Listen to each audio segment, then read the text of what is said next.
Hey everyone, welcome to today's video. Now, before I jump into this video, I have to first commend the developers for making these changes.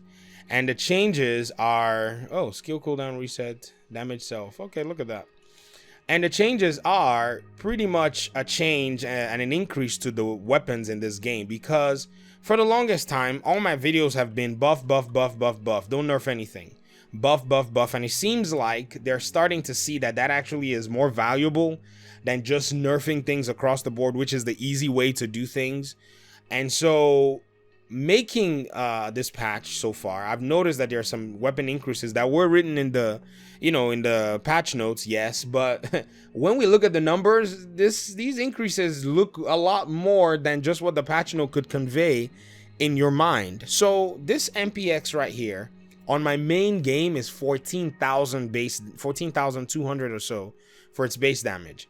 The increase right now is put it at 18,000, and I don't think I even have an SMG build on. I was doing an SMG build and I kind of gave up on that build because since your inventory is full, all right, I kind of gave up on that SMG build because I just didn't think I was gonna get enough items to actually complete it. And so I just packed up my, I took my ball and I went home, because the gear drops in the main game currently are they're trash. I can't get mods, having run mod farms multiple times, and so I gave up.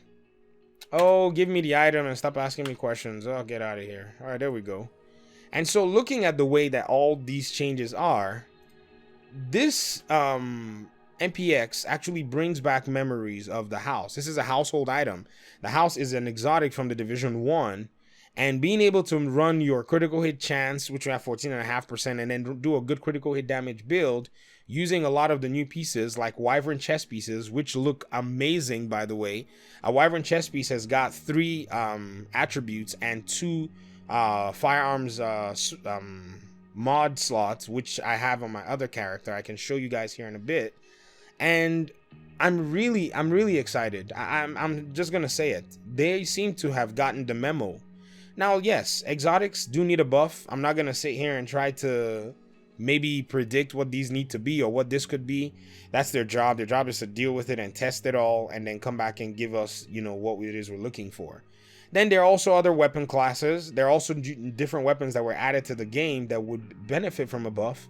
The Carbon 7, the Stoner, these weapons were added to the game and were not doing as good, the damage that they could have potentially been, in order to actually increase the interest in them for people to farm. And so this is probably an opportunity for them to actually start increasing their numbers, so that people who actually enjoy and like these weapons can feel some, I'll say, benefit or value using them, and then going on from there. And so currently, I think we're in a solid place. Builds are gonna look very different. You're not gonna be limited to all the nonsense that goes on, except maybe for 511. 511 is gonna provide some limitation, but to be very honest, I think we've done so much without 511 that I don't think it's gonna be a big difference either way when it comes to how you can build using other pieces within the game. Now, the one thing that a lot of people will most likely agree on from looking at this PTS is how do I put it? The loot drops are dropping with terrible numbers still. And as much as we would like to say it as nicely as we possibly can, that's just absurd at this point, because this is the point where they're not making these changes for nothing. They're making these changes so that somebody will come back and play the game. So give good quality loot. Now you've made targeted loot, it's time to improve the quality of the loot. And when I mean improve the quality of the loot, here's the one thing that I would like to point out to you. Now, yesterday as I was farming, I was able to get myself a pair of knee pads. These knee pads were Badger Tough knee pads. The one thing that I would say about these knee pads is, as happy as I was about getting my Badger Tough knee pads, I got one with 1.5% critical hit chance. This needs to not be in the game. The max roll for crit chance is 10%, I think. I've gotten one with 9% before. So if it's 9%, I know for sure I have evidence of having had one with 9%. In fact, I gave it to somebody, so I have a witness there that can attest to that. And if 10% is the max, then why start from here?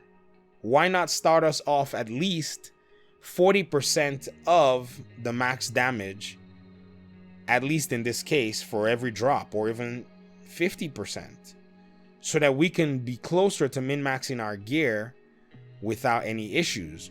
Now, the only reason I would think that this will be in the game, and as crazy as it is, and I've said this, as nice as I want to be, when you're not seeing quality loot in the division, it's because there's no content to play. And I guess that's another issue that the developers will have to solve in terms of content. But when it comes to weapon buffs, they're doing a good job overall. They are doing a fantastic job. As much as it pained me that this Eagle Bearer was nerfed, there are ways to still get back to where you were when in the live game currently. So there is give and take, but there are also a lot of improvements that we're seeing. Our SMGs are getting a buff across the board. You guys are about to see some crazy SMG builds. There's a content creator that made an SMG build on the PTS just now.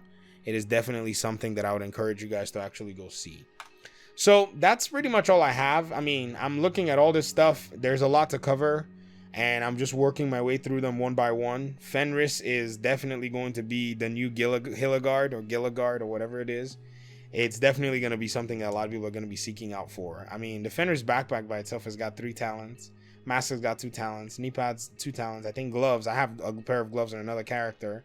Gloves have also got 2 talents as well. So if you want to build a talent-heavy build, and with the no stacking of weapon talents and stuff, I definitely see Fenris items as going to be the go-to items in this case. But anyways, that's all I have for today. Thank you guys very much for your time and your audience. If you have left this game and you have any kind of interest as to how the state of the game will be and all that, I think it will be beneficial for you to just come in and take a look at things. Things have changed drastically. Where's my assault rifle? Look at this rifle. I got 29,000 on my AKM. My goodness. Now that's what I'm talking about. 30,000 breadbasket, Allegro, stop, drop, and roll, black market AKM. Come on now. Yes, accuracy and all that's going to be hard to fight with, but on a mouse and keyboard, I'm willing to fight that battle. All right, I'm out.